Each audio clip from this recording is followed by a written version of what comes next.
Hello, welcome to JVTV. Today's date is 8th day in the month of August 2024. Some people call it 8824, but you know what? It doesn't matter what you call it. Let's look at today's news headline update, and I hope you will get more insight about what is happening around you.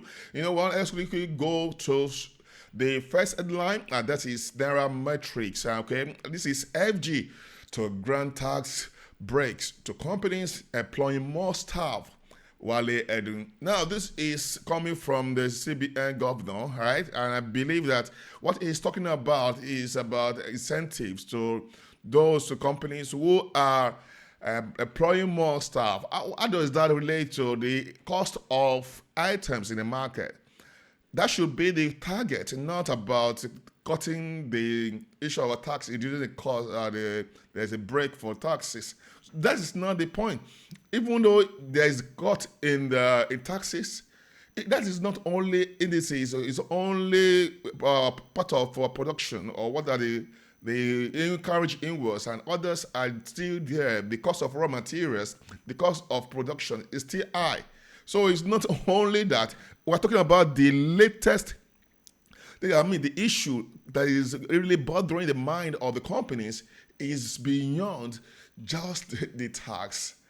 There are more.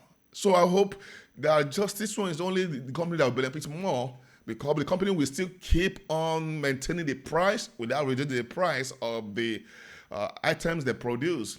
And then talking about the employment, how many of them will be employed? When we are talking about industrialization of production, meaning that most of the instruments, items used will be computerized, so there will be less human labor, and that will be something we really need to work on to see how can we ensure that the companies, even though the tax may be too much, maybe because of this, you are charging the companies too much, that's to be you may reduce it. But that is not. I believe that will not have any positive effect to the further consumers. I mean, those who will buy the products or they will enjoy the services or want to pay for the services. So let's move on to the next one. This is coming from stay clear of our internal issues. FG wants foreign powers. This is really, really serious. As you can see clearly now about what is happening now. Stay clear of our internal issues. This is Tinubu saying that the foreign powers. So it seems there is a sign that some companies, some foreigners are interfering, trying to intervene. But you know what? We are not really having things straight in this country. But you can see what we are saying. You can see clearly that the country is suffering a lot, both in economic power, in social political power, because there's no sign that we have government in this country. Everything is expensive, unaffordable. Talking about the social benefits, they are not there. Even electricity too, we are not seeing anything. So what is the issue about wanting? Most of the borrowing, you are borrowing from the foreigners, and you're selling power, saying that you don't want foreigners to interfere or trying to put their mouth in these discussions. I don't know how much you have been borrowing. You are borrowing more than 100 trillion naira as a country, and there is no plan, and they are servicing our debts alone.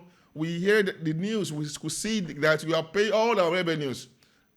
I don't know what is going on. I hope how we are going to get away from these issues, okay? So let's move on to the next point and another headline. Power sector has improved under President Tinubu ministers. The minister made it clear that, okay, there's an improvement. If I say there's an improvement, I will tell you, okay, whether it's true or not, but I cannot tell you because there's some places where they're still suffering the light. They're not enjoying the past electricity. I mean, what I'm talking about.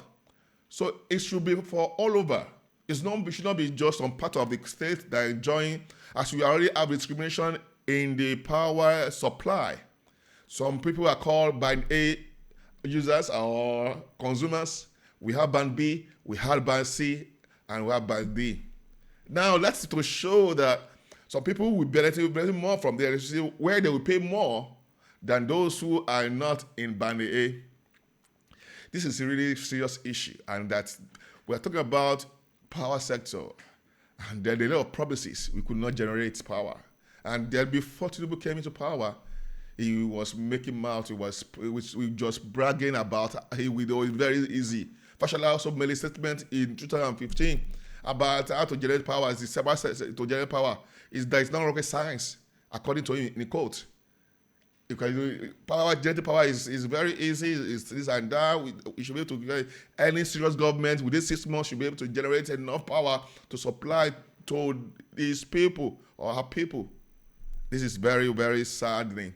And I hope the country will get better. Let me quickly move on to the next headline now. Fuel queues may linger till next week, says marketers. Now, this fuel demand is high. Now, there's no more fuel. Price of fuel is high. There's no more fuel. So what is it that we want? Fuel subsidy, there's no more subsidy, and we still cannot supply our people. What are we talking about in the country? So marketers saying this, that the queues may be long. That means it's not sufficient. The reason for the queue is because of a sufficient supply of petroleum. There's no more subsidy. So why then there should be a queue? A lot of issues in the NNPC and Dangote refineries also contribute to this issue we're having now. But I know it's a part of the country where it's a congested state, like Lagos, Port Harcourt, Abuja, that you may experience this. And those who are in part of Sarawa, no. That's what I'm saying now, that in this country, we need to really get things straight. There's no sign.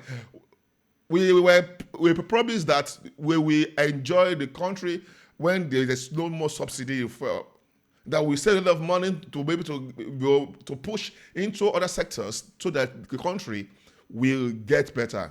But you know what is what's saying now? Let me quickly move on to the next headline. And this is a Wike's men threatening attack on Fubara's property. You can see now, the former governor of Port Harcourt or River State. And I was talking about the current one. They are fighting. They're still dragging. The supporters are saying, we're going to destroy properties. I don't know whether who can send them or not. But this is the issue that we're talking about now. You are ruling we are ruling in FCT, Federal Capital Territory, and then your former state where you ruled before is not at peace. I don't know what is happening. Do you want to be ruling two states at the same time? Although we were talking about Federal Capital, and that is to show that there's more things we need to discuss now, to really see, to address, and then to not just shy away from it. The country is already intense and also very painful especially I'm talking about the veins. People are going through a lot of pains and the blood flowing through the people's bodies, and they are human beings, and the sufferings increases every day. And then the issue of the Wike's men threatening attack. And I don't know what's going on. I don't know how I'm going to continue to suffer, to be seeing this is happening. Psychologically, it is affecting to people. I've been talking about the Nigerians. Most Nigerians, I'm talking about common people like us who are looking for a way of survive. Those who are looking for a way to even eat 3 times in a day, even 2 times in a day. And those who are still earning below 70,000 naira approved minimum wage. Oh, this is really serious now. So lastly now, because of time, let's move on to this. This is going to be the last point now. This is Lagos parallel market, and I'm talking about the current price. Now, if you look at like the screen now, you see something that's going on there. $1 is now 1,622 naira as at Thursday. That means today. Okay, you can say something there now. So floating of naira and dollar, the floating of our currency does not really make sense. Does not do anything. Threatening those who are into crypto world, Binance, suing Binance, accusing Binance that is one that destroyed. What is happening now? Who is now destroying the currency? What else now? Who are you going to hold responsible for the depreciation of our naira? we can see that the things are not working well. How long are we going to take this? But no much time again. Let me quickly wrap it up now. Thank you so much for watching. And today is a really beautiful time. I hope you have really get updated. I believe next time, hopefully tomorrow, by God's grace, I'll be coming for another update. If there's no potential for me to come and again live this evening, I will be coming tomorrow by God's grace. So see you next time. And stay blessed.